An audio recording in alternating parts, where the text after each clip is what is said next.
लद्दाख की गलवान घाटी में भारतीय और चाइनीज आर्मी के फौजों के बीच खूनी झड़प हुई। इस झड़प में भारतीय सेना के एक अफसर समेत 20 जवान शहीद हो गए। गलवान में हुई हिंसक झड़प के बाद पूरी दुनिया की नजर गलवान घाटी पर टिकी है। लेकिन क्या आपको गलवान घाटी का इतिहास पता है? आइए देखते हैं कि गलवान घाटी का ये नाम कैसे पड़ा।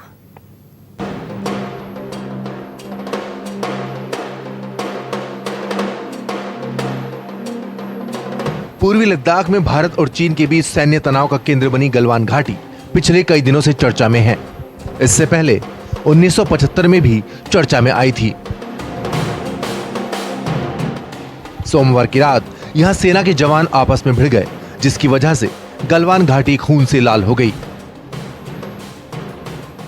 इस झड़प में भारत के एक कमांडर सहित 20 जवान शहीद हो गए।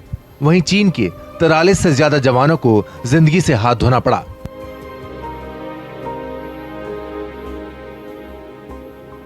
गलवान घाटी में एलएसी पर दोनों देशों के जवान आपस में एक दूसरे के सामने आते रहते हैं। लेकिन क्या आप जानते हैं कि इस घाटी का नाम गलवान कैसे पड़ा?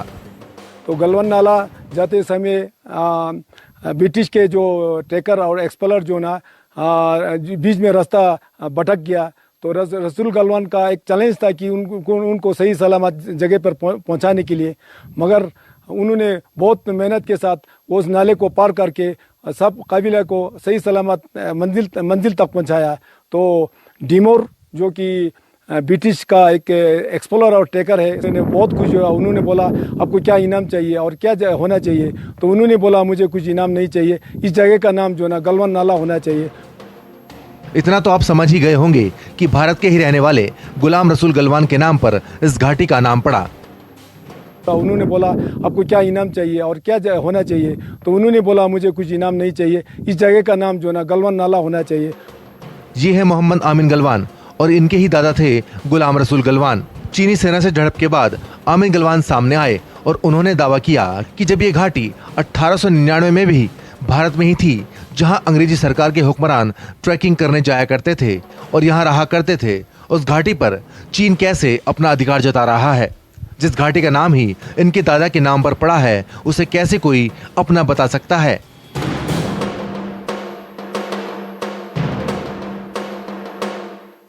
तो गलवान नाला जाते समय ब्रिटिश के जो ट्रेकर और एक्सप्लोरर जो ना बीच में रास्ता भटक गया, तो रसूल गलवान का एक चैलेंज था कि उनको सही सलामत जगह पर पहुंचाने के लिए, मगर उन्होंने बहुत मेहनत के साथ उस नाले को पार करके सब काबिला को सही सलामत मंजिल तक पहुंचाया।